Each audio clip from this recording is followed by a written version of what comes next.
Robart's Superstand 2 is absolutely simple looking, and that's because it is. It's not over-engineered, it's not overbuilt, it's just right for the job. The end pieces are molded from a surprisingly strong foam that has all the strength it needs to support even giant-scale warbirds. The bosses where the tubing goes through are expanded to give it more stability. This is easily the most complicated part of assembling this stand.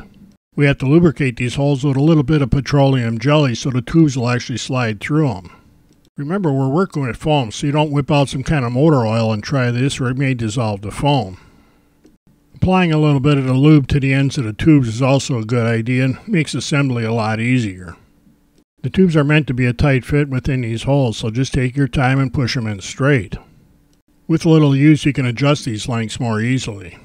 All that remains is assembling the contact pads and putting them in place on the end pieces. And there's not much to do in this either. You just kind of slip them over and put them at the angle you need. Okay, we did have to stick these foam rubber pieces onto the contact pads, but that didn't take real long, honest. I did wipe these surfaces down with some alcohol just to make sure they're nice and clean. All that's left is to set the contact pads in the arrangement that you need. I've also found that you can forget about setting these and just set your model in place, and the pads will adapt themselves to the model. Apparently the Robart Superstand 2 is more intuitive than I am. This is a 35cc gasser that I'm building, and the Robart Superstand 2 hasn't put a mark on it yet.